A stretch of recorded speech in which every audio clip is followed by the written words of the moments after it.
Graça e paz da parte do nosso Senhor Jesus Cristo. Que o Senhor nosso Deus possa nos fazer entender este estudo maravilhoso, né? Um estudo que vai falar sobre as 2.300 tardes e manhãs. Talvez vocês já tenham ouvido, que eu acredito que já ouviram, sobre as 2.300 tardes e manhãs, mas dessa forma eu acredito que muitos nunca ouviram, tá? É um estudo maravilhoso, produtivo, na onde a gente está tentando aqui trazer para vocês aqui e destrinchar as profecias de uma forma diferente, de uma forma que irá dar mais certeza do que deste assunto, ok? Eu gostaria de convidá-los a abrir a Bíblia de vocês em Isaías 28, 9 e 11, que diz assim: a quem, pois, ensinará o conhecimento, e a quem se dará a entender a doutrina? Ao desmamado do leite e ao arrancado dos seios? Porque é mandamento sobre mandamento, mandamento sobre mandamento, linha sobre linha, um pouco aqui, um pouco ali. Essa tradução é ao texto original, né? Talvez na tradução de vocês, nas suas traduções, na tradução de vocês aí pode estar regra sobre regra. Mas quando pegamos a tradução fiel ao texto original, vai estar linha sobre linha. Eu estou usando como base aqui a tradução fiel, corrigida ao texto original, ok? Da King James e até mesmo da Bíblia White, né? Certo? E por isso que em algumas traduções vocês vão achar regra sobre regra, certo? Mas lá no texto fiel e original vocês vão achar linha sobre linha, que aí dá apoio a nós a entender que linha sobre linha, né, regra sobre regra, um pouco aqui, um pouco ali. Agora olha só que interessante. Assim por lábios gaguejantes e por outra língua falará a este povo. Isaías 28, verso 9 e 11. Então olha só que interessante, gente. Deus ele trabalha com instrumentos que não têm um grau acadêmico, são pessoas que não têm ali um conhecimento aprofundado das escrituras, né? Que tem ali uma teologia, mas que elas são inspiradas pelo Espírito de Deus, certo? Por isso que por lábios gaguejantes, são pessoas que não têm ali o seu grau acadêmico, mas que estão sendo usadas pelo Espírito Santo de Deus, né? E Ellen White, ela confirma esse texto dizendo assim: como em épocas primitivas, as verdades especiais para este tempo não se acham com as autoridades eclesiásticas, mas com homens e mulheres que não são demasiado instruídos e nem sábios demais para crer na palavra de Deus. Olha só que interessante. Ellen White, ela dá embasamento, né, àquele texto que a gente acabou de ler, né, que essas verdades não estão ali para essas pessoas sábias, essas pessoas inteligentes que têm graus aí acadêmicos, né, que tem grau acadêmico, fala bem, né, mas com pessoas com lábios gaguejantes, pessoas que não têm um grau acadêmico. Então, o Espírito de Deus está usando essas pessoas. É claro que isso a gente entende que não é uma regra. Tem pessoas muito inteligentes aí que também estão sendo usadas pelo Espírito de Deus, né? Mas para a gente entrar diretamente neste assunto, a gente vai pegar pessoas que são ali, que não têm um grau acadêmico, ok? Mas vamos dar início aqui aos nossos estudos. Tardes e manhãs de Daniel 8, verso 14, né? É o tema que a gente vai bater, né? Abram a Bíblia de vocês em Daniel 8, verso 1, que diz assim: no ano terceiro do reinado de Belsazar, apareceu-me uma visão a mim, Daniel, depois daquela que me apareceu no princípio. E vi na visão, e sucedeu que, quando vi, eu estava na cidade de Suzã, na província de Elão. Vi, pois, na visão que eu estava junto ao rio Ulai. Então a gente está pegando aqui Daniel 8, que é o tema que a gente vai destrinchar aqui hoje com vocês, a profecia das 2.300 tardes e manhãs. Iremos falar também das 70 semanas. Vamos fazer tudo isso num período de espaço aí rápido. E é claro que eu não vou abordar aqui assuntos detalhados. Eu vou fazer o mais rápido possível para que possamos ali terminar aqui o estudo e que todos consigam entender aqui a mensagem que irei passar para vocês. Tá? Então, Daniel 8, verso 1, nos diz que Daniel está tendo uma visão no ano terceiro do reinado de Belsazar, que é neto de Nabucodonosor, ok? Então, vendo aqui Daniel 8, verso 1, a gente achou a localização de Daniel, né? Que estava na Babilônia e que o rei daquele período ali era Belsazar, que era neto de Nabucodonosor, ok? Mas vamos dar continuidade aqui. E depois ouvi um santo que falava e disse a outro santo, aquele que falava: até quando durará a visão do sacrifício contínuo e da transgressão assoladora? Para que seja entregue o santuário e o exército, a fim de serem pisados? E ele me disse: até 2.300 tardes e manhãs o santuário será purificado.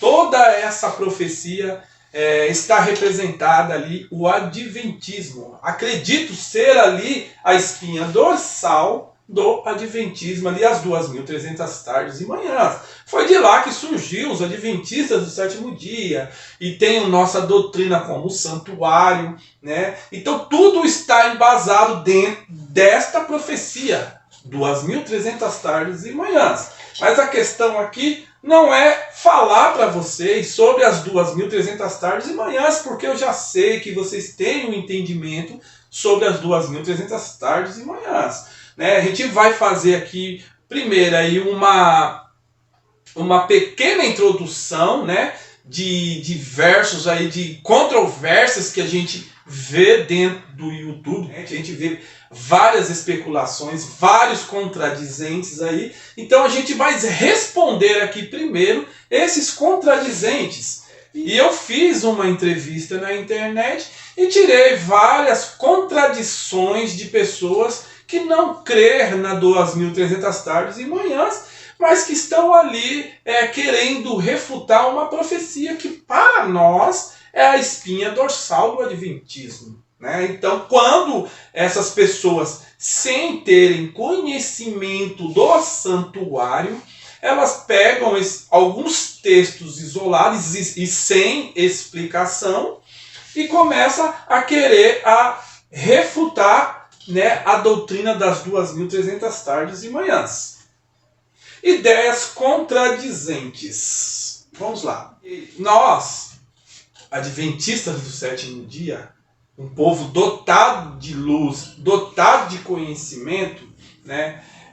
Todos, dentro do meu ponto de vista, todos são obreiros e obreiras de Deus, pessoas que são aptas para discernir ali o errado e o certo, né? Mas que em algum momento vacilam, né? Que se deixam levar por ventos de doutrinas e acabam ali seguindo esses ventos de doutrinas, perdendo a identidade do adventismo. E quando elas perdem a identidade do adventismo, elas são contra o adventismo.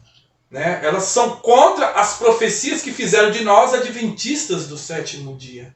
Então, quando essas pessoas elas passam para este lado, elas acabam aí querendo refutar nós mesmos, que somos adventistas, né? Elas, sendo adventistas, elas também querem refutar o adventismo, perdendo ali a sua identidade adventista, né? Dando ouvidos a doutrinas de demônios, espíritos enganadores, homens, né? Mas o bom obreiro, aquele que tem o conhecimento das escrituras, ele está firmado dentro deste contexto bíblico, Tito 1, verso 4 ao 11, que diz assim: a Tito, meu verdadeiro filho, segundo a sua fé comum, graça e misericórdia e paz da parte de Deus Pai e da do Senhor Jesus Cristo, nosso Salvador. Agora olha só, por esta causa te deixei em Creta, para que pusesses em boas ordem as coisas que ainda restam, E de cidade em cidade estabelecesse presbíteros, como já te mandei. Então Paulo ele dá uma ordem, né, manda Tito ir em cidade e cidade estabelecer ali obreiros, homens capacitados, homens que têm a unção do Espírito de Deus para estar levando ali a mensagem do Evangelho verdadeiro, né? Mas precisa de uma qualificação esses obreiros, né? E o verso aqui seguinte diz assim: aquele que for irrepreensível, marido de uma mulher, poligamia, tá, gente? Marido de uma mulher se refere à poligamia. O obreiro não pode ter mais de 2, 3, 4, uma só mulher, ok? Que tenha filhos fiéis, que não possam ser acusados de dissolução, nem são desobedientes, porque convém que o bispo seja irrepreensível, como despeceiro da casa de Deus, não soberbo, nem iracundo, nem dado ao vinho, nem espancador, nem cobicioso de torpe ganância, mas dado à hospitalidade, amigo do bem, moderado, justo, santo e temperante. O texto que está aqui em vermelho aqui é o que eu quero frisar na mente de vocês. Olha só, retendo firme a fiel palavra, que é conforme a doutrina, para que seja poderoso, tanto para admoestar com a sã doutrina, como para convencer os contradizentes. Então, quando você se colocou como um obreiro, quando a igreja viu em você qualificações, aptidão para ser um obreiro, ela viu essas qualidades em você. E se você não tem essas qualidades aqui, você não é um obreiro que possa estar defendendo a causa. Porque muitas pessoas vão vir até você, inclusive pessoas que vão contradizer o que você está pregando. Por isso que Paulo ele fala para Tito, olha, retendo firme a fiel palavra, que é conforme a doutrina, para que seja poderoso, tanto para admoestar com a sã doutrina, como para convencer os contradizentes. Poderoso nas Escrituras, né? Para convencer os contradizentes, ok? Quando fala poderoso, não é por exaltação sua, mas conhecedor das Escrituras de Deus, pessoas que estão aptas para discernir o certo e o errado, e para orientar outras pessoas também, né? Porque o verso e diante.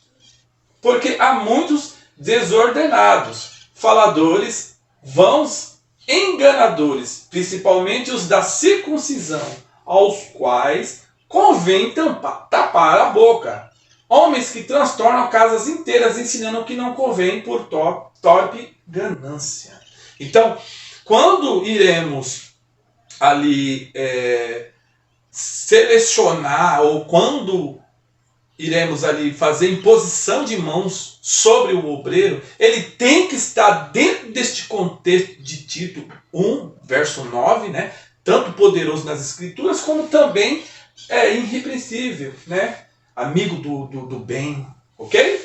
Mas vamos dar continuidade. E eu separei mais ou menos aqui 6 perguntas que vi na internet de pessoas que são contradizentes aqui às 2.300 tardes e manhãs. E se você sabe defender a sua fé no tocante às 2.300 tardes e manhãs, ok?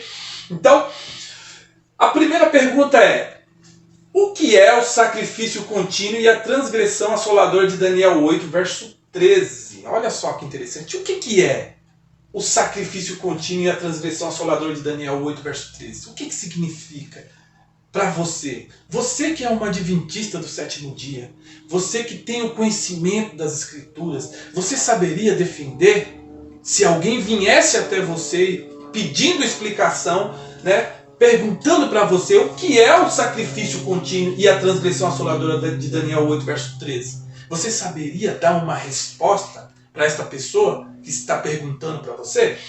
Olha só que interessante. Quando voltamos aqui em Daniel 8, verso 13, diz assim: depois ouvi um santo que falava e disse a outro santo, aquele a que falava: até quando durará a visão do sacrifício contínuo e da transgressão assoladora? para que sejam entregues o santuário e o exército, a fim de serem pisados. Então a gente vai bater em cima disso. O que é o sacrifício contínuo? E o que é a transgressão assoladora? Como que você defenderia isso se uma pessoa chegasse para você e falasse assim: o que é o sacrifício contínuo e a transgressão assoladora? O que você diria? Automaticamente, se é uma pessoa que estuda um pouquinho a Bíblia, ela vai entender que o sacrifício contínuo está se referindo lá na morte de Cristo na cruz. É isso? O sacrifício contínuo. E o véu rasgou-se de cima a baixo. Então terminaria ali o sacrifício contínuo, o sacrifício diário. Ok? E a transgressão assoladora? Que transgressão é essa? Olha só que interessante. Se a pessoa falasse assim: eu não creio nas 2.300 tardes e manhãs, porque no verso de Daniel 8, verso 13, ele está falando que o sacrifício contínuo e se refere até à morte de Cristo, não a 1844, conforme vocês pregam, adventistas. Então, essa seria uma pergunta interessante para a gente dar explicação e dar razão da nossa fé referente a isso.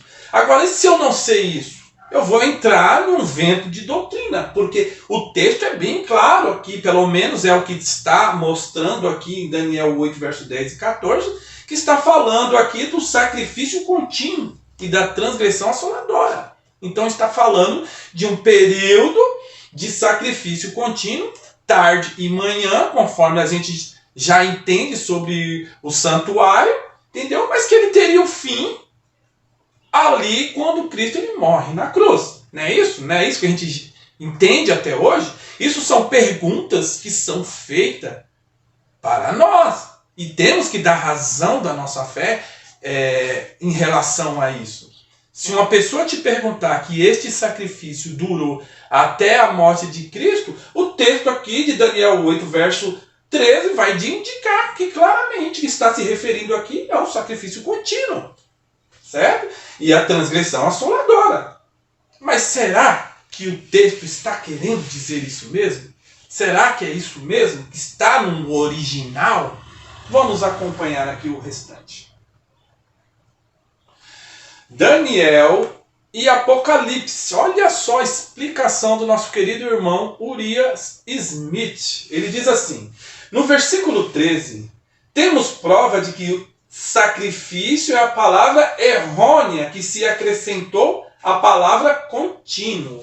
Olha só que interessante. Então, isso já é uma boa explicação para a pessoa se ela te perguntar que o sacrifício ali está relacionado até a morte de Cristo na cruz, que é o sacrifício contínuo. Mas percebam, queridos, que no verso aqui, Uri Smith ele está falando, esse termo sacrifício foi acrescentado pelos os escritores. Ok? E olha só que interessante, ele continua dizendo aqui, ó. Não há tampouco no texto de Daniel 8, 11 e 13 a palavra alguma que signifique sacrifício. É uma palavra que foi acrescentada pelos tradutores, porque entendiam que o texto exigia, mas evidentemente tinha opinião errônea, pois ali não se alude a nenhum sacrifício dos judeus. Pronto, achamos ali, né, uma prova dentro do contexto adventista que o termo ali sacrifício, né, o contínuo existe, mas o sacrifício que ele está colocando ali não está no original. Nós iremos achar no original somente contínuo. Sacrifício foi implantado por alguns tradutores. Logo, esta palavra não existe. E que a palavra foi acrescentada. Ele coloca assim outro texto aqui, ó. Pela continuação da assolação, ou assolação contínua, entendemos que representa o paganismo durante toda a sua história. Ao considerarmos longos séculos através do quais o paganismo foi o principal agente da oposição de Satanás à obra de Deus na terra. E fica aparente que a idoneidade do termo assolação contínua ou perpétua a ele se aplica de igual modo. Entendemos que a transgressão assoladora representa o papado. A frase que descreve a última potência é mais forte que usada para descrever o paganismo. Ou seja, né, aqui ele fala assim que o termo contínuo ali vem falando da perseguição e do paganismo desde os primórdios, desde o tempo de Adão e Eva, desde o tempo quando lança duas igrejas, né? Quando Caim lança a sua igreja, né? Os filhos da desobediência e os filhos da obediência. Então, os filhos da desobediência, eles assolam continuamente ali e perseguem ali o povo de Deus. Então, por isso que lá no termo de Daniel 8, verso 13 e 14, diz assim, que o sacrifício contínuo, a continuidade do paganismo, não se refere ali ao sacrifício contínuo que era sobre o santuário de manhã e à tarde, mas sim se refere ali à continuidade do paganismo desde os primórdios, desde o tempo de Caim ali, que vem essa contínua transgressão assoladora para o seu povo, né? E aqui ele continua aqui, ó. Não é de admirar que de século em séculos se tenha elevado dos mártires sofredores o clamor. Até quando, Senhor? Até quando? Lembra de Apocalipse 6, verso 10, não, onde fala, até quando, Senhor? Lembra as almas dos decapitados que estão lá no altar e estão pedindo por vingança, né? Olha só, até quando durará a visão do contínuo e a transgressão assoladora, né? Até quando durará a visão do contínuo e a transgressão assoladora? Acerca do que faz a pergunta, acerca da glória dos reinos terrestres, acerca da habilidade de renomados guerreiros, acerca de poderosos conquistadores, acerca da grandeza dos impérios humanos? Não, antes acerca do santuário do exército do povo, do culto do Altíssimo. Até quando serão pisoteados, isto é, o que desperta interesse e a simpatia do céu. O que toca o povo de Deus não toca em simples mortais fracos e impotentes, mas no onipotente. Ele abre uma conta que deve ser saudada no juízo do céu. Então, quando Daniel ele fala assim que isso durará, né, até 2.300 tardes e manhãs, e ali o povo de Deus será ali perseguido, o paganismo irá perseguir o povo de Deus, né, até um período de tempo, até mais preciso aqui, no juízo do céu, quando chegar o juízo do céu. É por isso que Uri Smith ele explica isso aqui direitinho. O livro de Apocalipse, Daniel e Apocalipse, é um livro que a gente tem várias explicações. E eu procuro sempre fazer estudos aqui embasado dentro dos livros dos pioneiros. São pessoas que foram instruídas por Deus para trazer verdades maravilhosas e que faz de nós hoje um povo, né, adventistas do sétimo dia. Ok? Logo se encerrarão todas essas contas, e o ferro, o calcanhar da opressão, será esmagado, será tirado da fornalha da aflição o povo, preparado para resplandecer como estrelas, sempre e eternamente. Olha só que interessante. Então, aqui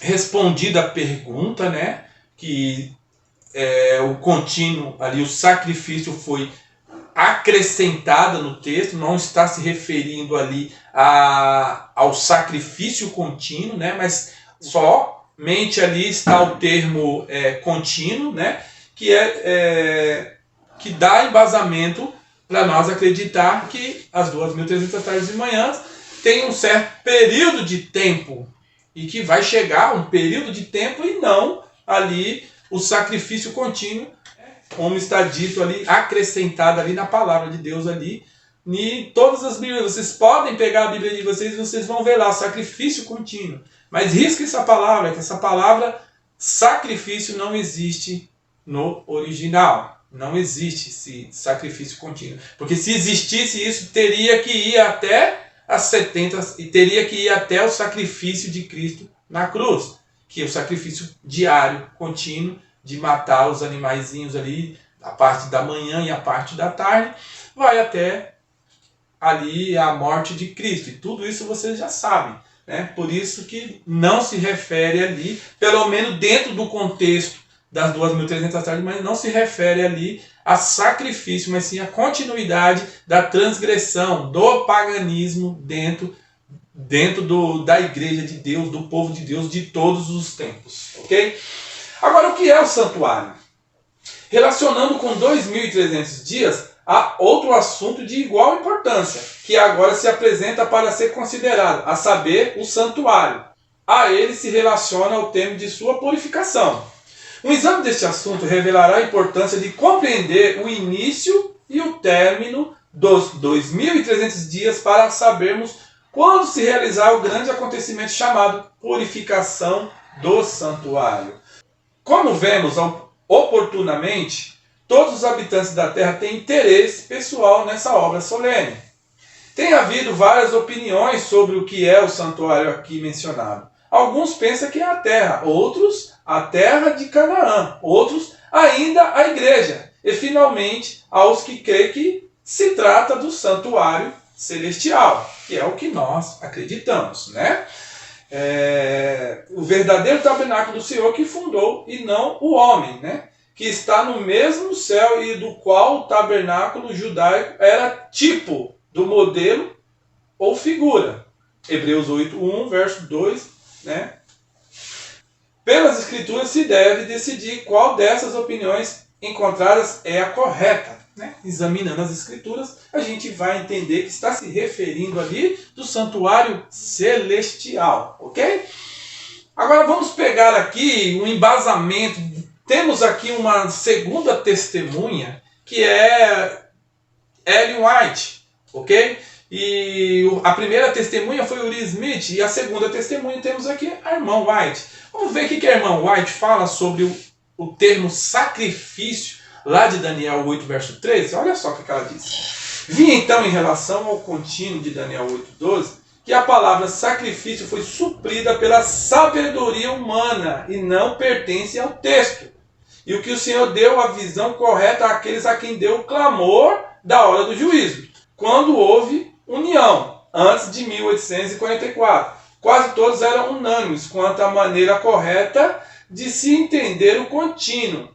Mas na confusão desde 1844, outras opiniões têm sido abrigadas, seguindo-se trevas e confusão. Então, a irmã White aqui ela dá embasamento para isso que a gente acabou de falar, que o termo sacrifício foi acrescentado. Mas vamos voltar lá, vamos para a próxima pergunta. Como provar que o texto de Daniel 8:14, tardes e manhãs, não são dias literais? Essa é uma pergunta bem colocada também, né? Vamos lá? Vamos entender aqui? Como que a gente pode provar Daniel 8, verso 14, tardes e manhãs, que não são dias literais? Isso vocês conhecem, né?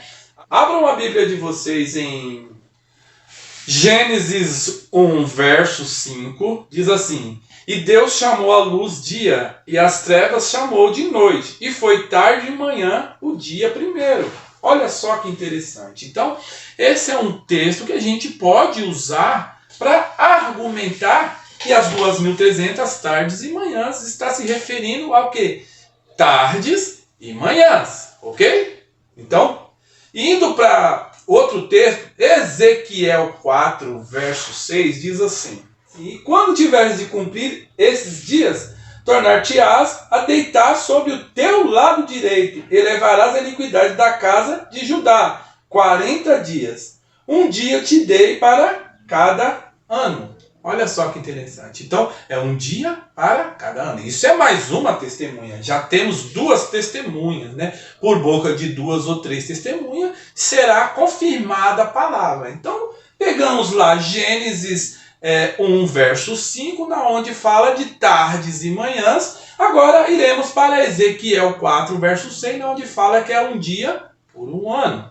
Entende? Então, temos aqui 2 testemunhas, mas precisamos de 3 testemunhas para dar razão no que estamos aqui falando, ok?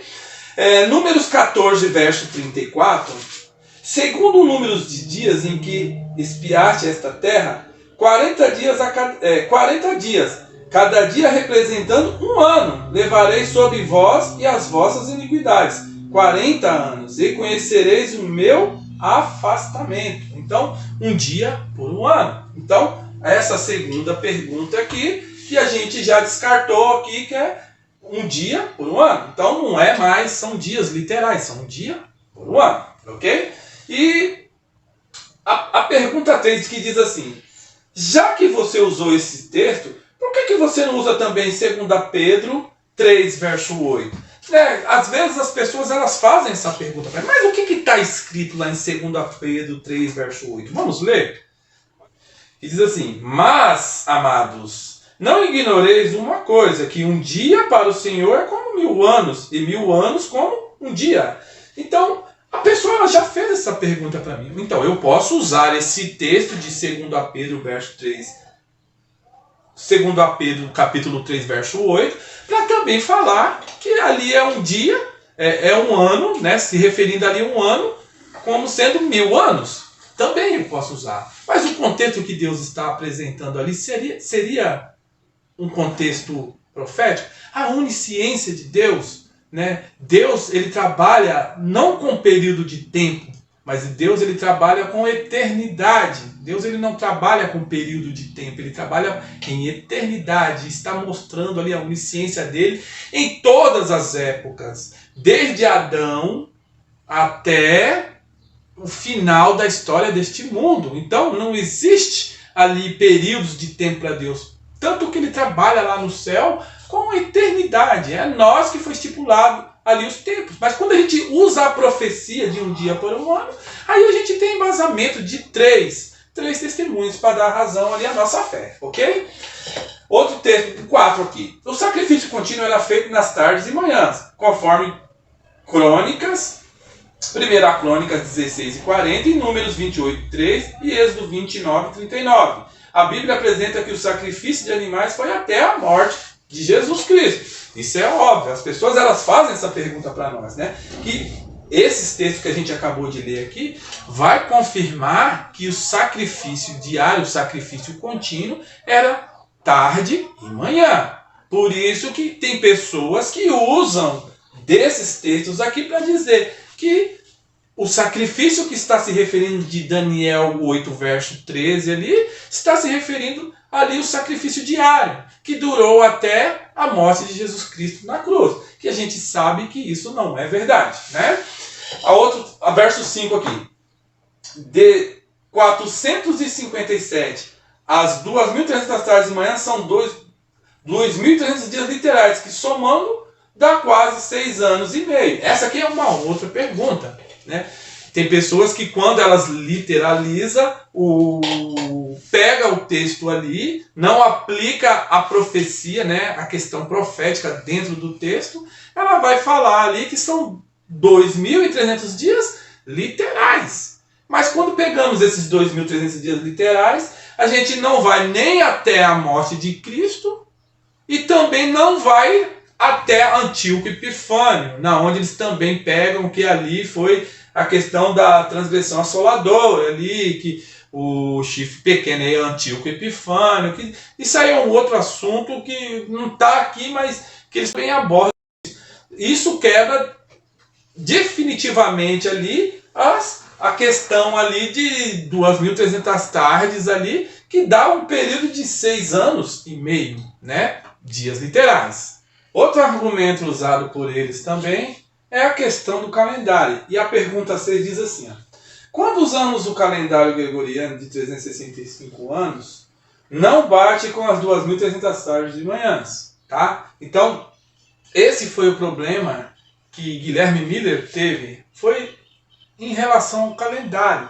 Mas a gente vai fazer um breve estudo aqui sobre a questão dos calendários, para a gente entender mais ou menos o que Guilherme Miller estava tentando fazer e a forma correta de se usar o calendário, ok? Mas eles usam bastante esse argumento para dizer que o calendário de 365 anos gregoriano não bate com o com a soma dada das 2.300 tardes e manhãs, ok? Vamos lá verificar alguns pontos aqui. O calendário juliano foi criado por Júlio César em 45 a.C.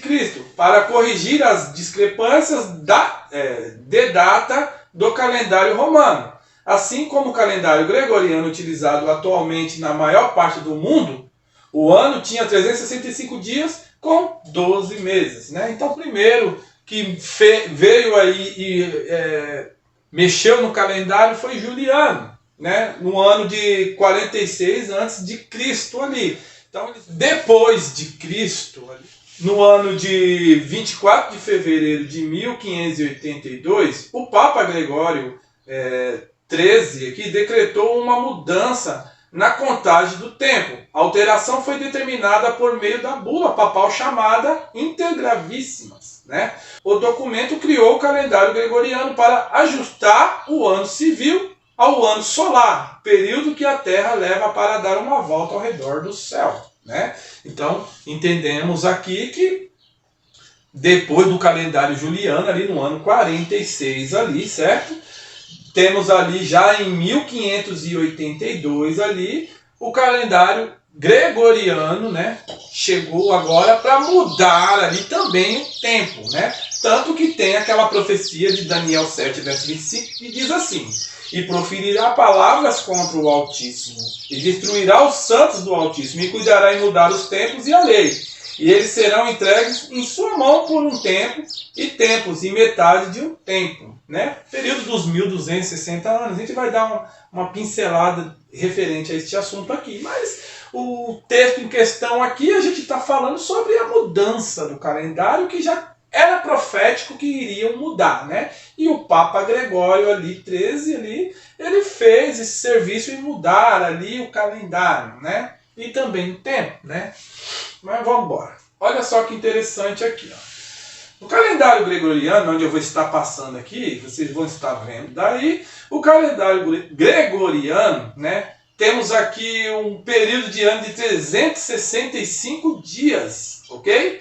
E esse calendário ele está baseado na rotação do Sol, né? Somente do Sol. Então eles olham para o Sol e ali eles estabelecem os seus dias, né? Totalmente contra o pedido de Deus lá em Gênesis, que a gente vai ler na sequência, ok?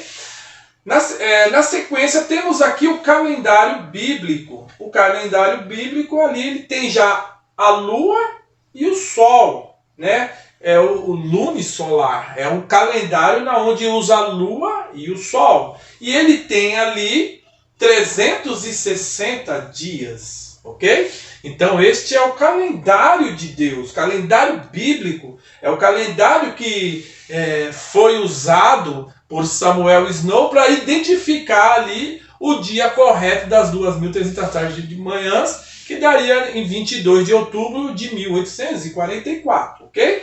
E temos também aqui o calendário hebraico, na onde também o calendário hebraico ali, ele tem ali como a Lua e o Sol, está em conformidade. Agora já o gregoriano, que é o calendário mundial, o calendário que nós usamos, né? Todo mundo usa este calendário gregoriano, ele já tem aqui uma certa discrepância de dias, né? E ele tem como base o Sol.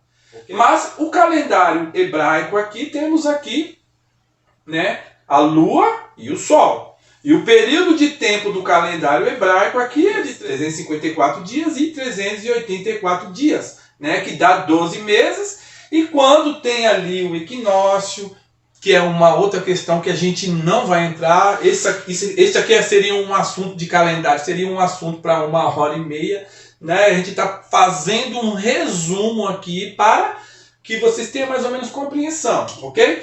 Então, 350, o calendário hebraico, ele tem 350 dias ou 384, né? De 12 meses ou de 13 meses. 365, né? Que é a variação de 29 a 30 dias. Então, quando tem essa variação, né, tem o equinócio, tem algumas estações lá que muda, Então ele varia ganhando mais um mês, chega até a 384, sendo ali, né, um calendário que vai até o 13º mês, ok? Temos a variação de 29 a 30, tá? E também temos a variação aqui no gregoriano, também várias variações. Temos também o equinócio, né? Faz com que o dia fica mais curto, né? Chega ali as estações da primavera. Então, o dia, no caso nosso aqui, em junho ali começa o inverno, né? Então, o dia encurtece mais. Então, tem todo esse assunto dentro desses calendários que sobra dias. E por sobrar dias, eles vão encaixando aqui e fazendo alguma coisa ali para dar certo. Então, por isso que esse é um calendário que varia. E este foi o calendário que Guilherme Miller usou. Por isso que não conseguiu acertar. Entendeu?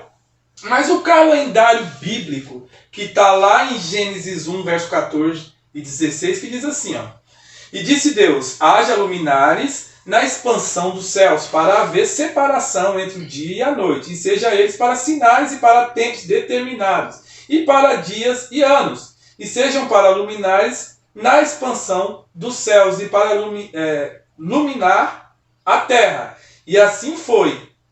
E fez Deus os 2 grandes luminares, o luminar maior para governar o dia e o luminar menor para governar a noite.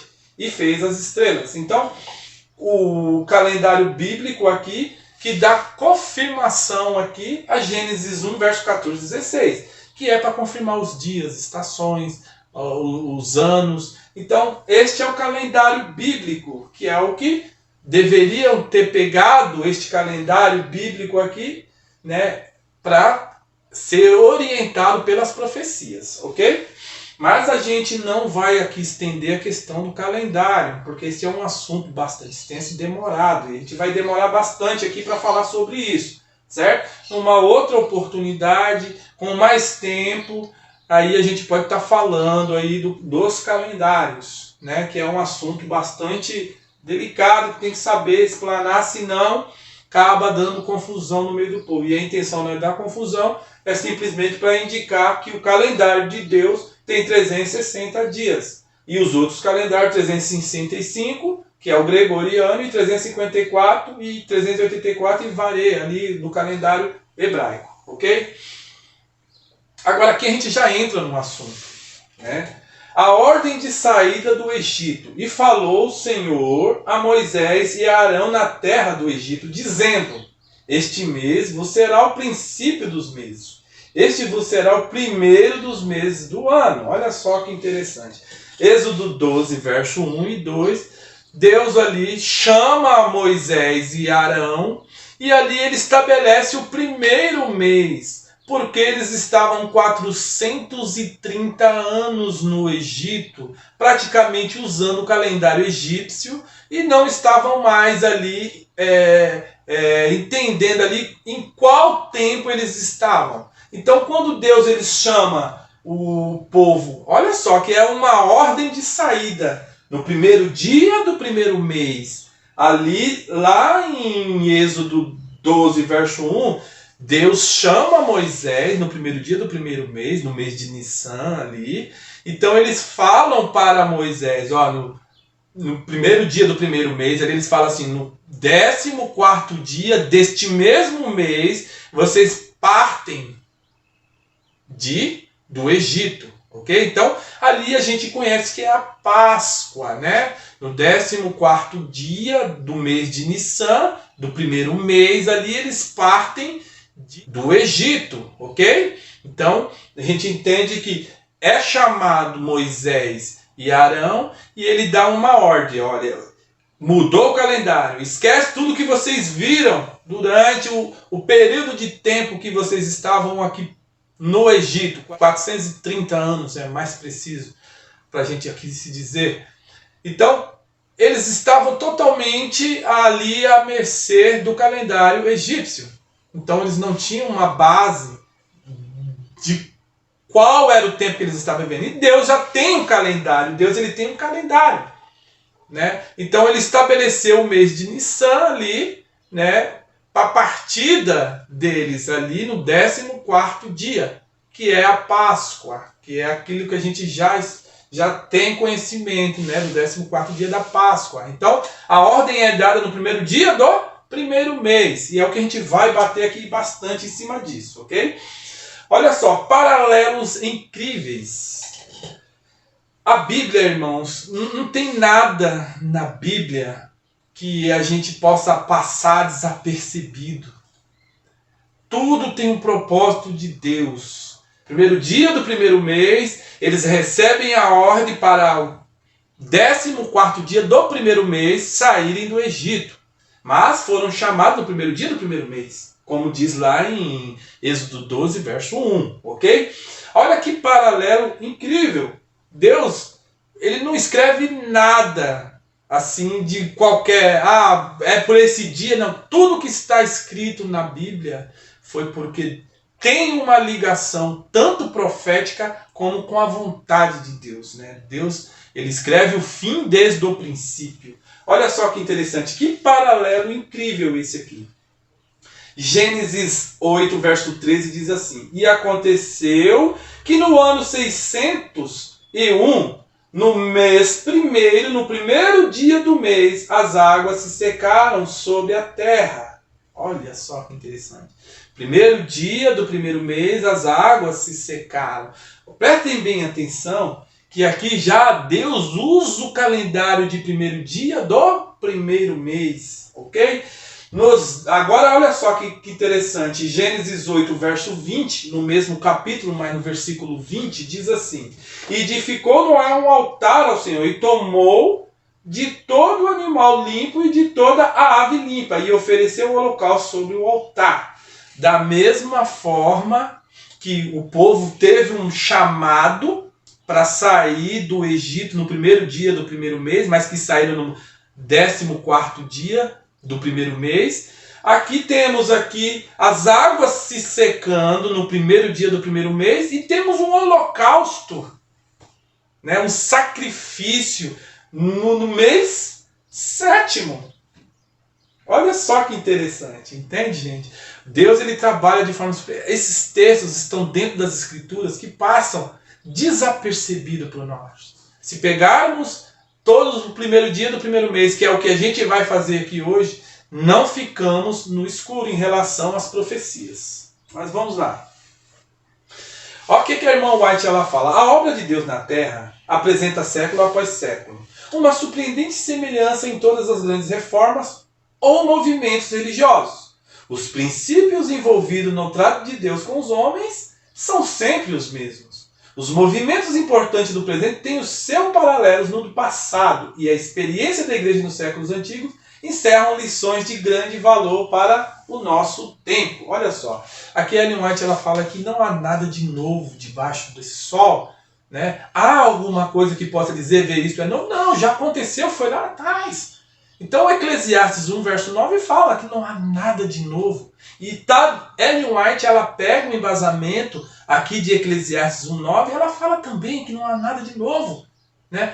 O trato de Deus com os homens são sempre os mesmos. Então não tem como nós, adventistas, ficarmos aí no escuro em relação às profecias, irmãos. Sobre nós repousaram responsabilidades de dar ali a mensagem do terceiro anjo, no alto clamor da mensagem. Então sobre nós repousa grande responsabilidade. E esses entendimentos de primeiro dia do primeiro mês, 40 anos, conforme a gente já fez estudos anteriores. Então isso são estudos para a gente ver que isso não está ali dentro da Bíblia por um acaso, mas tudo foi colocado para Deus. E essas mensagens estão abrindo o nosso entendimento neste dia, para que possamos ter discernimento e dar a mensagem do alto clamor do terceiro anjo para essas pessoas que estão por vir. Olha só que interessante aqui, ó. Aqui temos aqui um calendário aqui, né? Para a gente entender o calendário aqui hebraico. Temos aqui o mês de Tishri, né? Resvan, Kislev, Tebet, Sebat, Adar, né? E aqui é um mês, lembra que eu falei para vocês de 384 anos? Por que varia aquele calendário hebraico?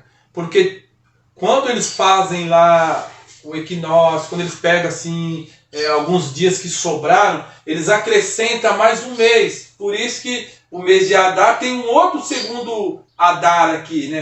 Veadar, que está aqui no meio aqui, ok? Então, quando é acrescentado, quando vai para 384, eles acrescentam mais um mês. Aí por isso que tem 13 meses.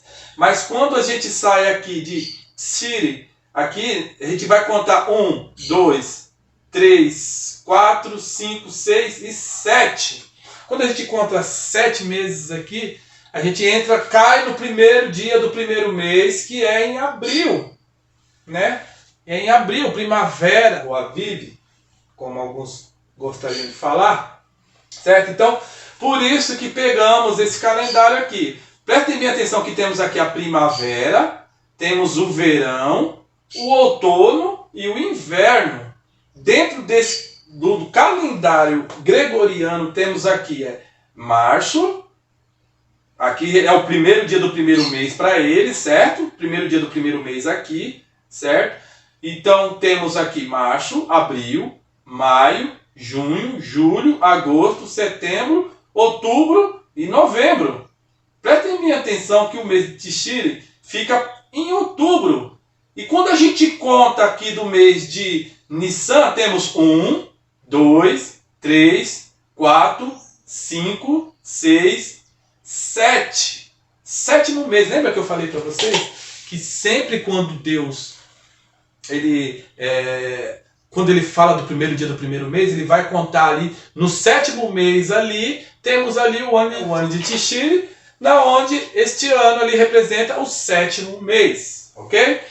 Mas quando foi feita a contagem aqui do outono, né, que entendemos que a mensagem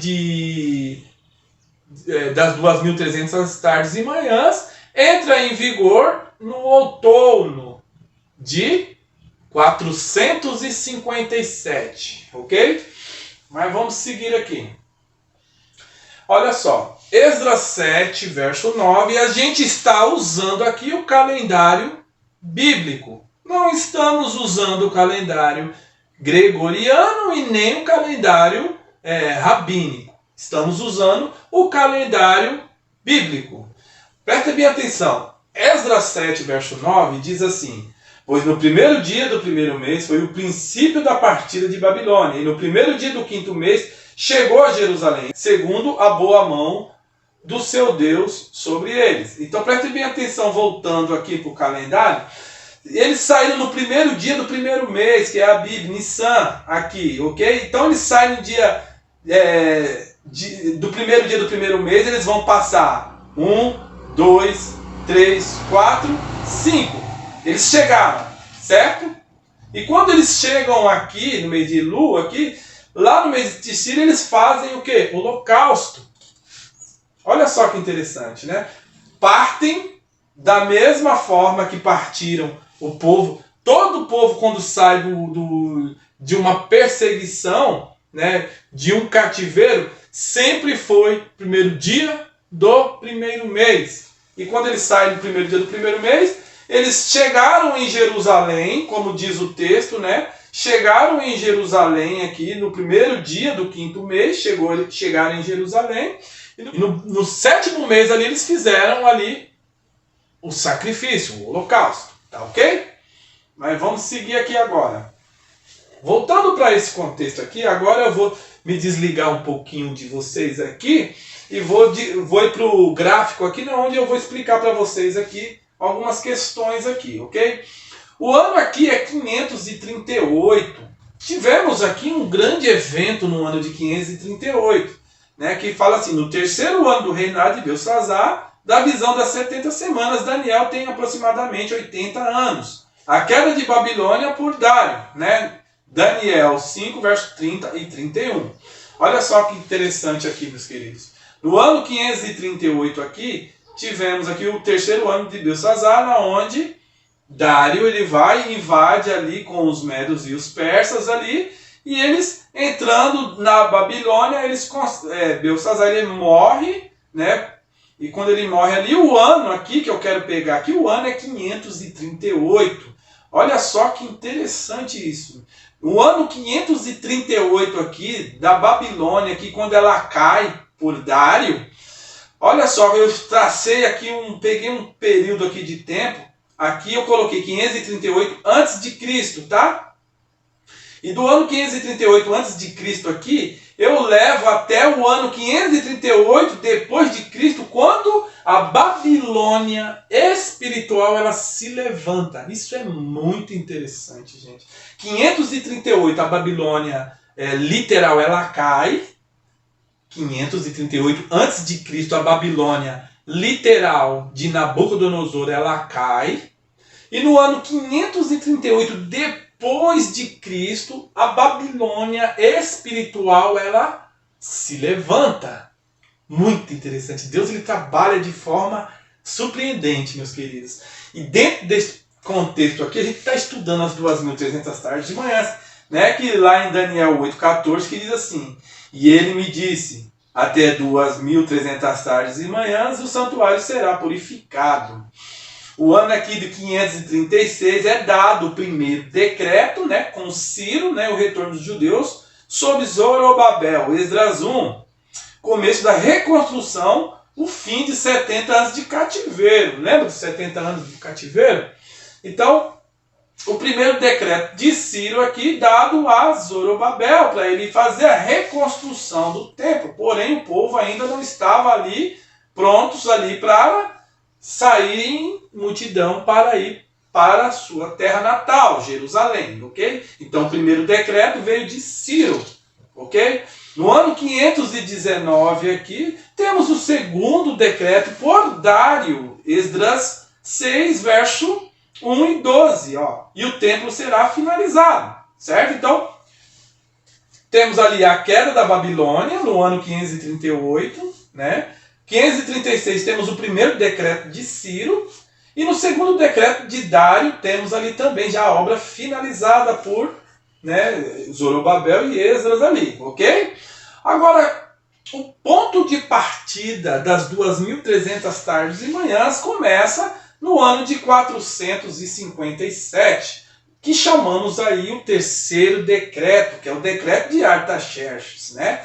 Que sai no outono, né? Aqui Daniel 9, verso 25 e Esdras 6, que vai falar que no outono ali foi dado ali o terceiro decreto ali, né? Que entrou em vigor 457 ali, entrou em vigor ali o terceiro decreto pelo rei Artaxerxes, né?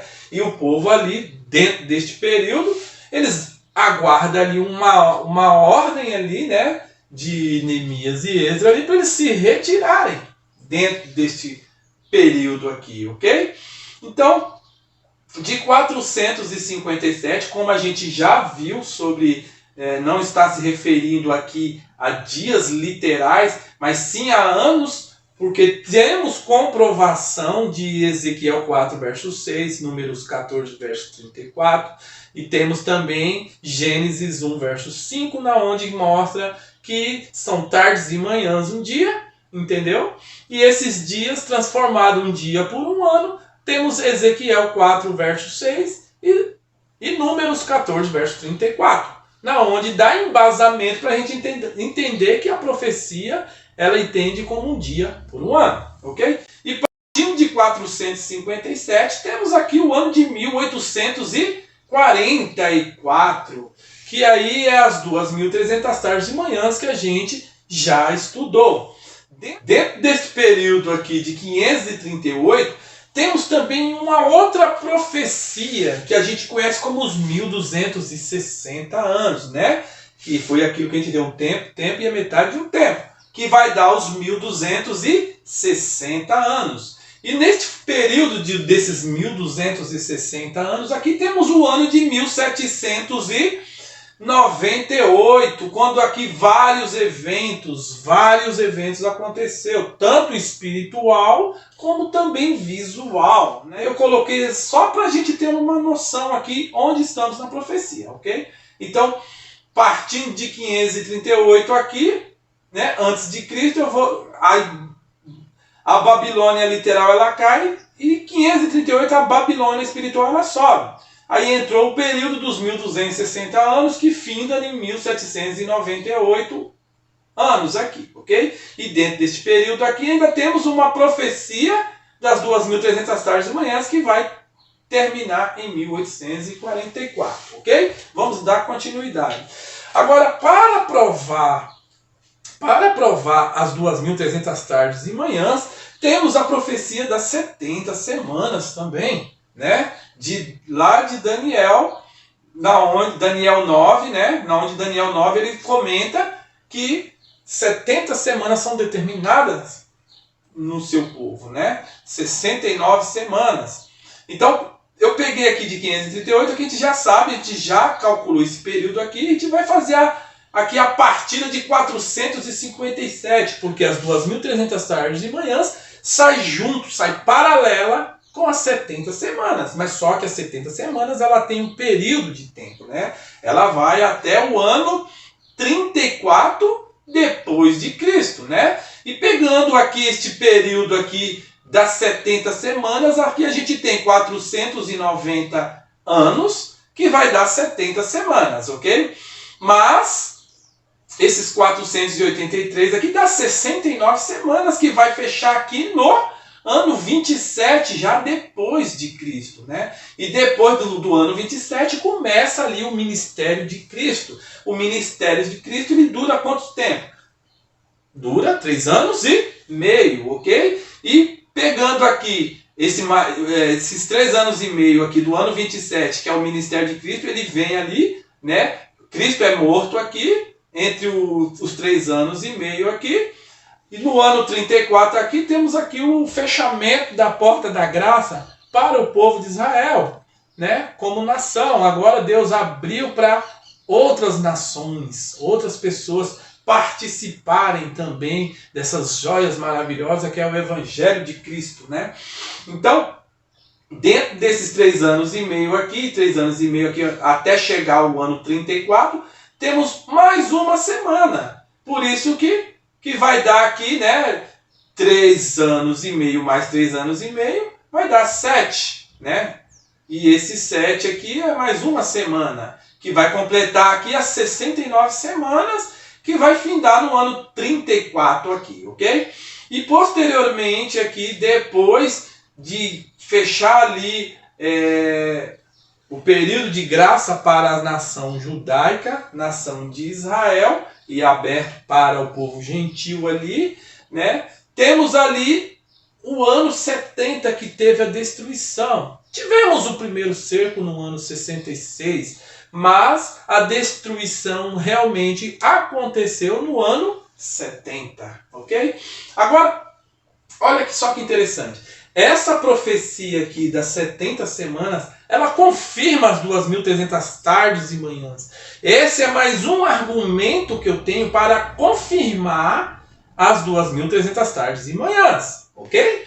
Mas temos um outro também assunto aqui que iremos abordar agora, que também confirma as 2300 tardes e manhãs, ok?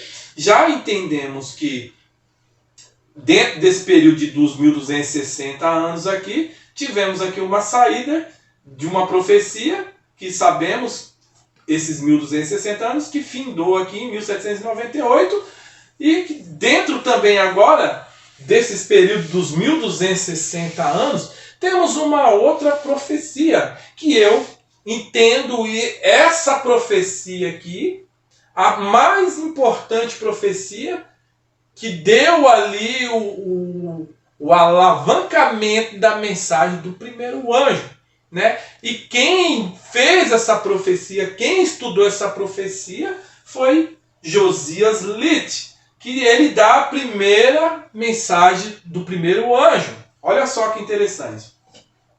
Então, esse associado de Guilherme Miller, né, Josias Litt, ele estuda também as profecias. Ele pega ali desde a quinta trombeta aqui, como a gente viu aqui, né? Apocalipse 9, verso 1, que diz assim: e o quinto anjo tocou a sua trombeta, e viu uma estrela que do céu caiu na terra, e foi-lhe dada a chave do poço do abismo. Então, aqui é tocada a primeira trombeta, o ano que é dada a primeira trombeta, dentro do entendimento pioneiro, dentro do contexto ali de Uriah Smith, a gente entende que a quinta trombeta está se referindo ali ao surgimento de Maomé, ok?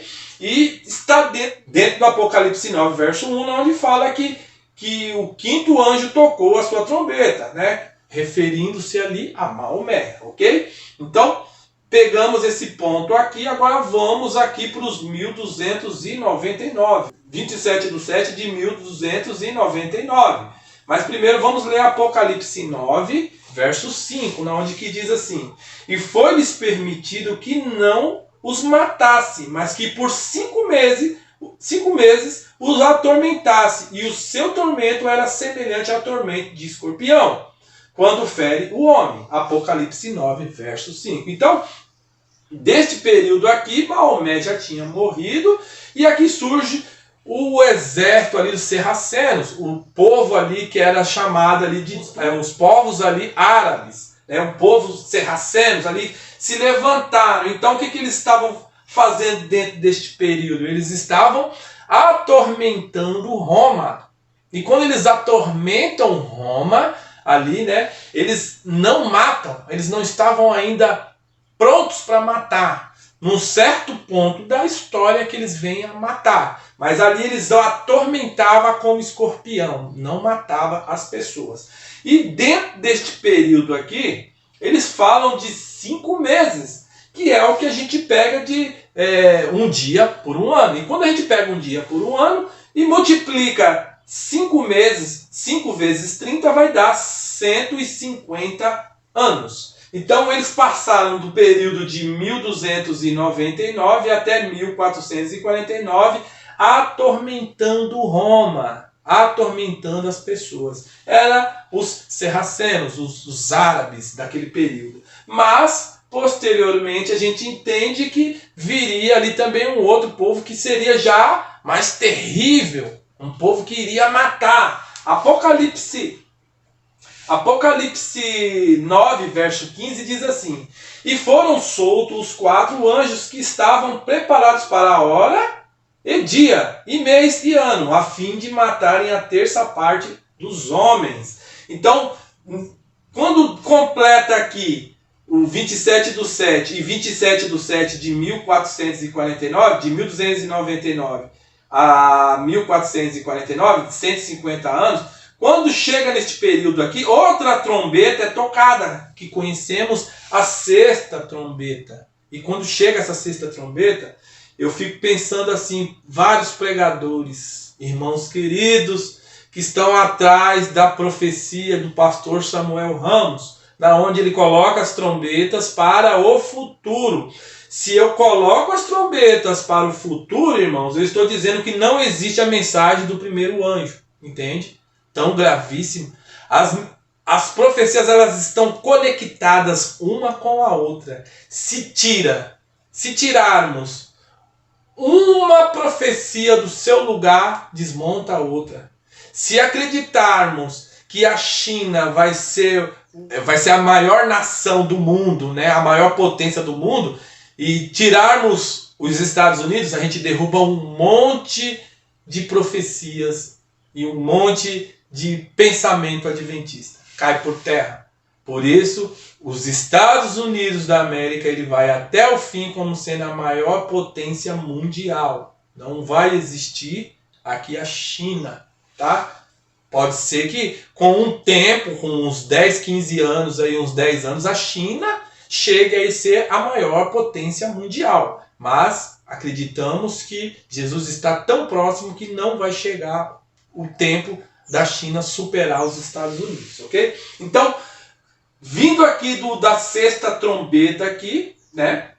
Contamos aqui 5 meses, agora a gente vai fazer uma contagem de hora, dia, mês e ano, a fim de matar. Prestem bem atenção que de 1449 aqui, né, 27, que completou aqui os 150 anos aqui, né, de tormento, mas não estavam matando. Quando toca essa trombeta aqui, já é tocada uma trombeta para quê?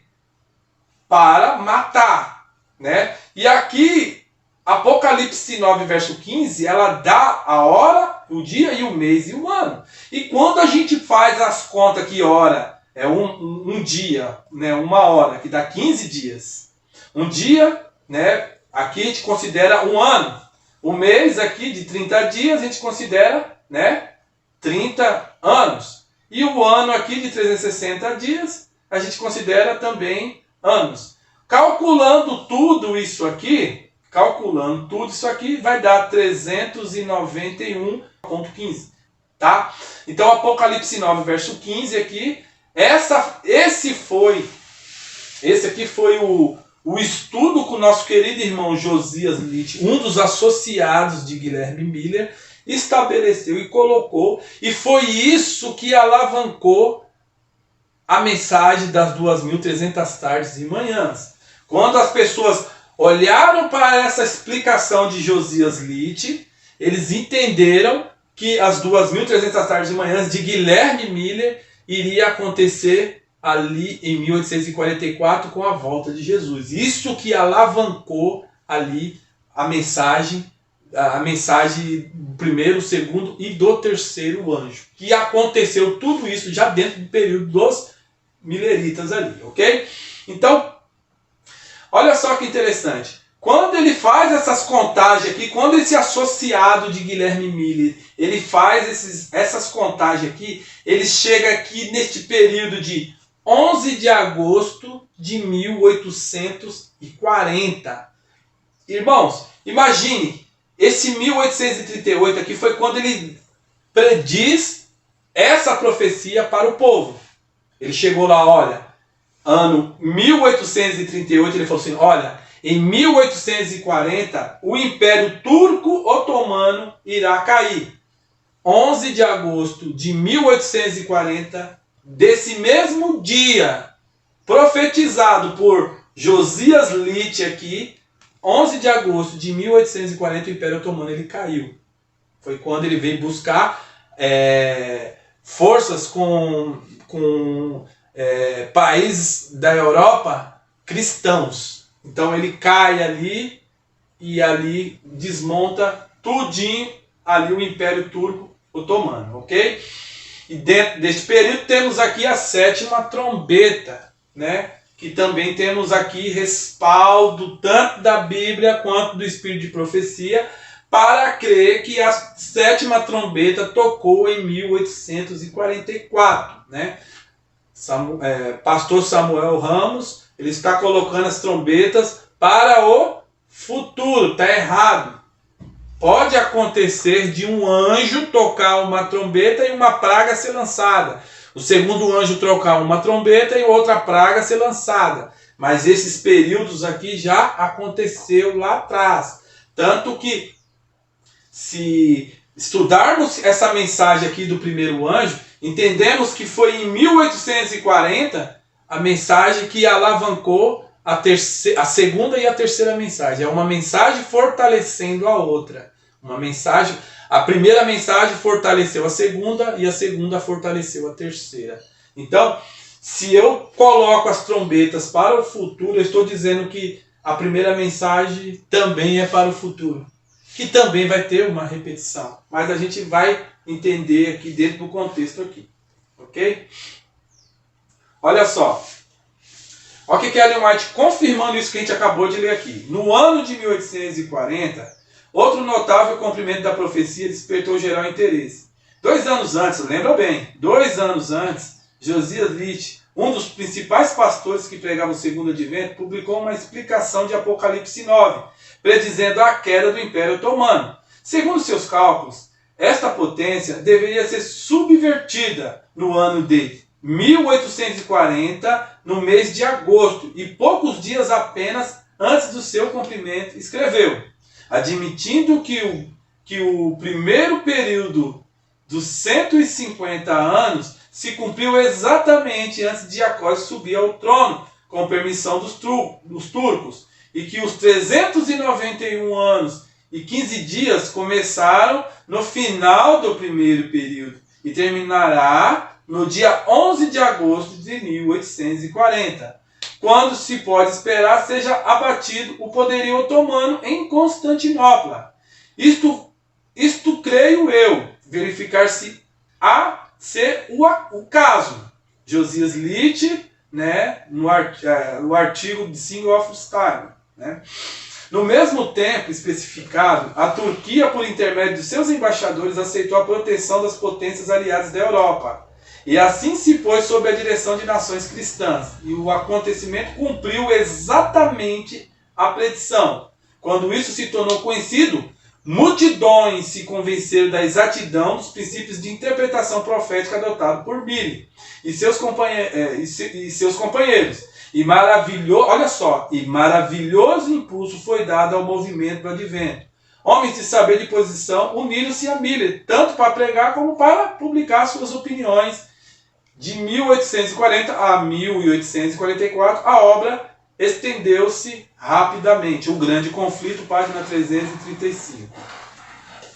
Agora aqui, para a gente finalizar aqui o assunto aqui, gente, para a gente entender a questão das 2.300 tardes de manhã, com mais um argumento para a gente não sair da plataforma adventista, crer na inspiração de Deus sobre esses homens e na inspiração de Deus sobre o espírito de profecia, irmãos.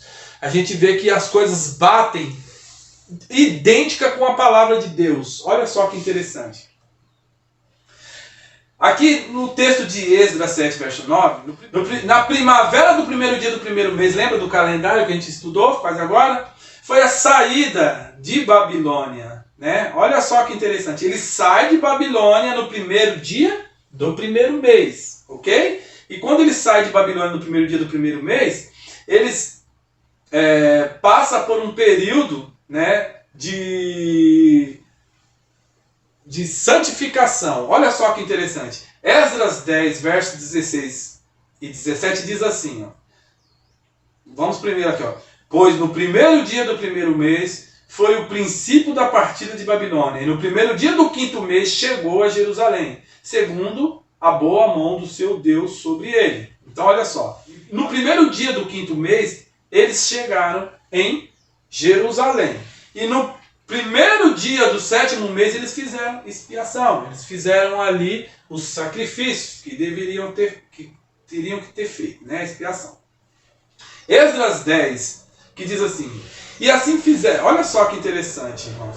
Quando eles saíram aqui, eles precisavam se ajeitar, né? Eles estavam vindo da Babilônia, estavam se relacionando lá com mulheres babilônicas. E essas mulheres era um jugo desigual para Deus. Deus não aprova essa atitude dos filhos de Deus se relacionar com mulheres de outras nações, que com certeza iria entrar em heresias e no paganismo, certo? Esdras 10, versos 16 e 17 fala que eles tiveram que se separar das mulheres pagãs que eles estavam lá. Olha só que interessante aqui, ó. E assim fizeram os que voltaram do cativeiro, e os sacerdotes Esdras e os homens e chefes dos pais, segundo a casa de seus pais, e todos pelos seus nomes foram apontados e assentaram-se no primeiro dia do 10º mês, para inquirir este negócio. Agora ele entra aqui. E no primeiro dia do primeiro mês, acabaram de tratar com todos os homens que casaram com mulheres estrangeiras, e acharam-se dos filhos dos sacerdotes que casaram com mulheres estrangeiras. Né? Aí ele vai colocar, e deram as suas mãos, prometendo que despediriam suas mulheres, e achando-se culpados, ofereceram um carneiro do rebanho pelo seu delito. Então, o que eles fizeram aqui? Dentro deste meio, no primeiro dia do primeiro mês, que eles vão sair da Babilônia, eles falam assim, peraí, tem alguma coisa errada aqui. Tem algo de errado acontecendo. Então eles viram que eles estavam casados com mulheres estranhas, mulheres babilônicas, mulheres de outras nações. Então o que eles fizeram? Despediram essas mulheres, largaram dessas mulheres. E houve muito choro, houve muita lágrima, porque tinham crianças, né? Se você pegar o contexto, você vai ver que tinham crianças, tinham praticamente 70 anos de relacionamento ali com essas mulheres, né? E foi difícil para eles largarem dessas mulheres, ok? Aí que interessante, né? Eles chegam no primeiro dia do 5º mês lá, né? Largando as mulheres deles, eles chegam no primeiro dia do 5º mês, certo? E Esdras 3, verso 1 e 6, fala que eles fizeram ali o seu sacrifício, olha só. E chegando, pois, no 7º mês, estando os filhos de Israel já na cidade, ajuntou-se o povo, como um só homem em Jerusalém. E edificaram um altar ao Deus de Israel para oferecerem sobre ele holocausto, como está escrito na lei de Moisés. E firmaram o altar sobre as suas bases, porque o terror estava sobre eles, e por causa dos povos da terra. E ofereceram sobre ele holocaustos ao Senhor, e holocausto pela manhã e à tarde.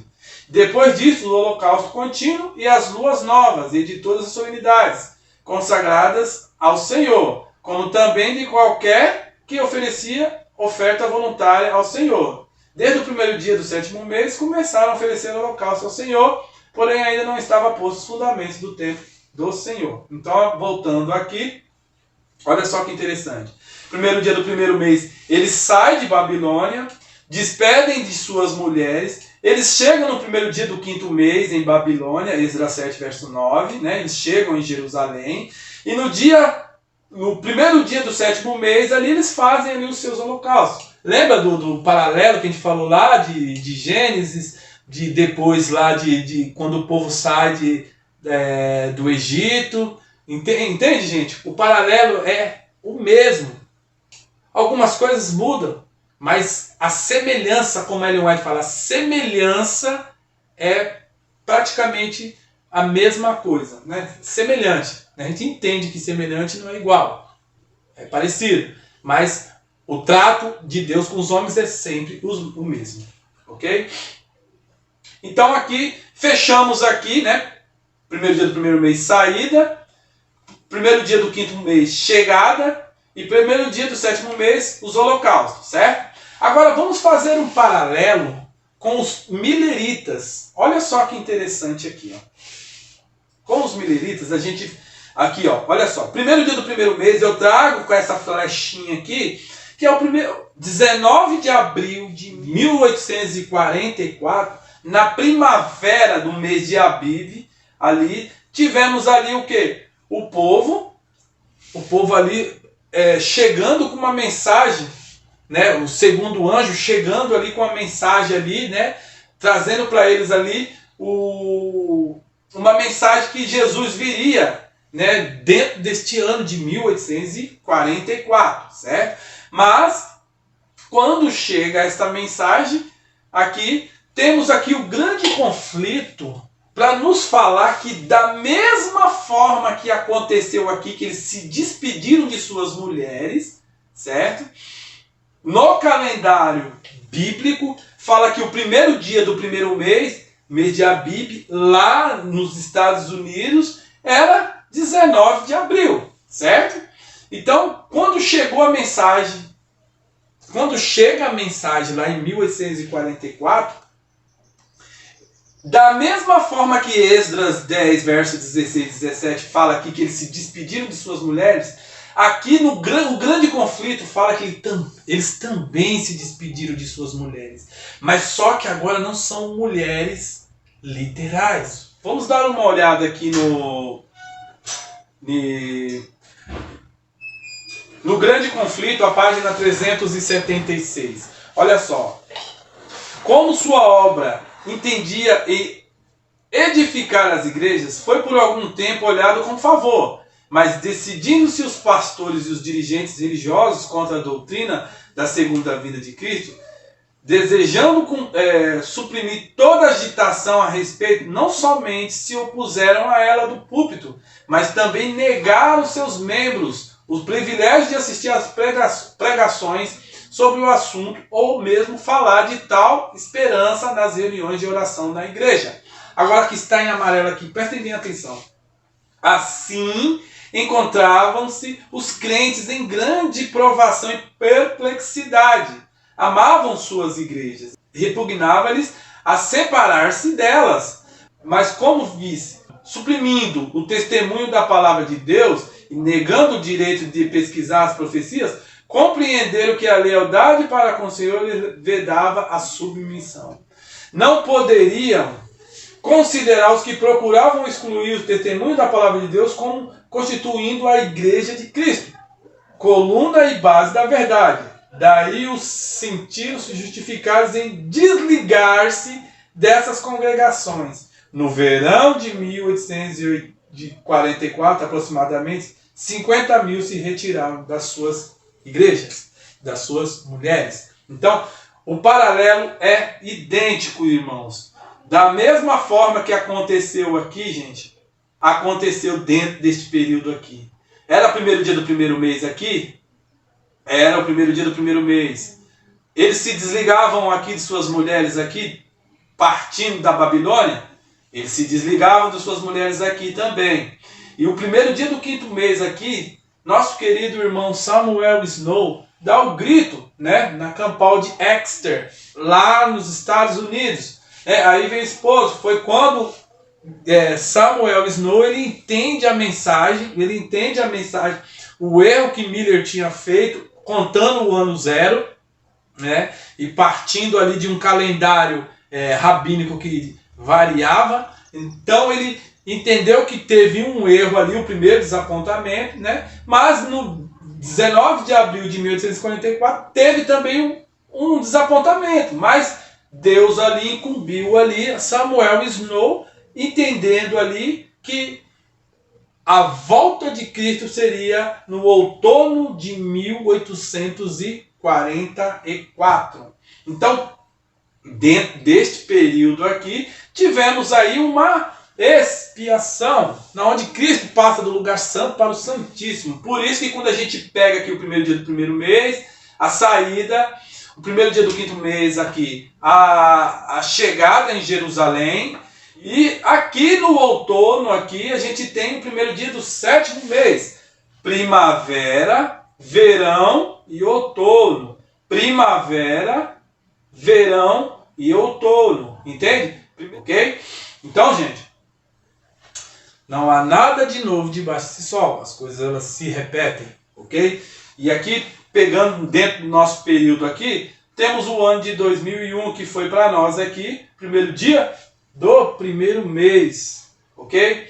E aqui, né, fazendo um breve aqui, assunto aqui em relação a isso, temos aí o grande conflito, página 376, né, que também mostra, e Esdras 10, versos 16 e 17, que nos mostra também um desligamento que a gente teve das nossas igrejas, a história se repetindo dentro do nosso período.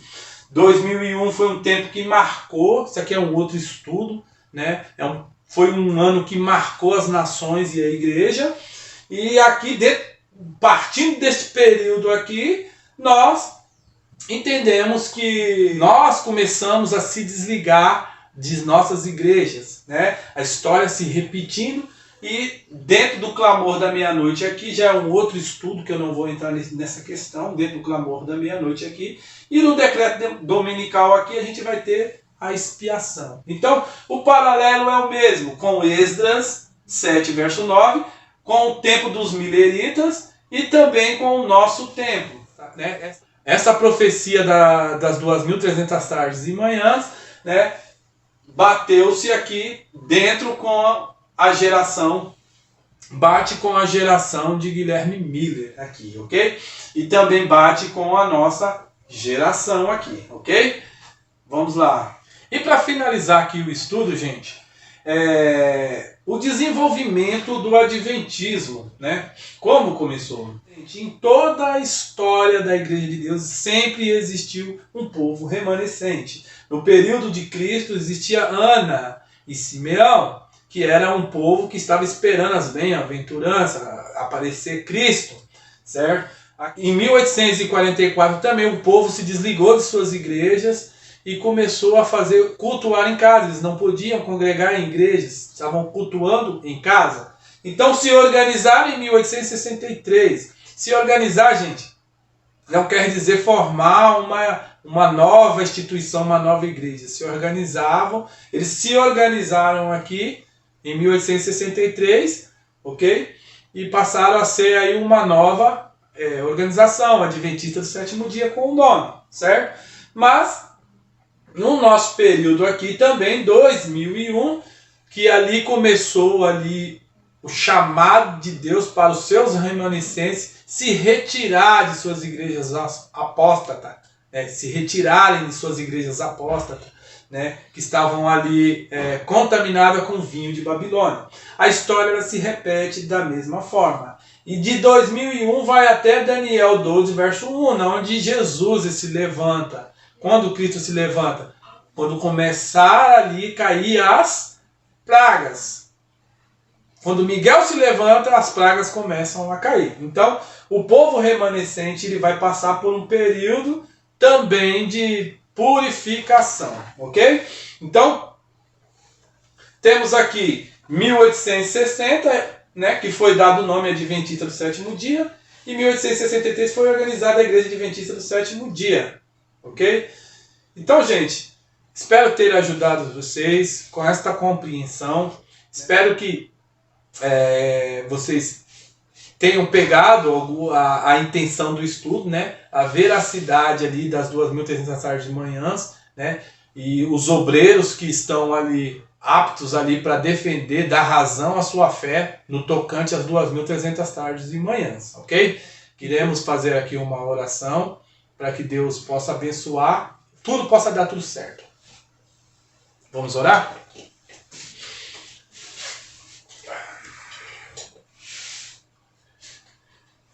Santo e eterno Deus, que habita no mais alto dos céus, obrigado, Senhor, por mais esse dia maravilhoso. Que o Senhor possa estar com nossos irmãos que estão neste momento estudando, que eles possam sair, Senhor Deus, cheios do conhecimento da palavra de Deus, e que eles possam ser obreiras e obreiros aptos para discernir a Tua palavra, Pai.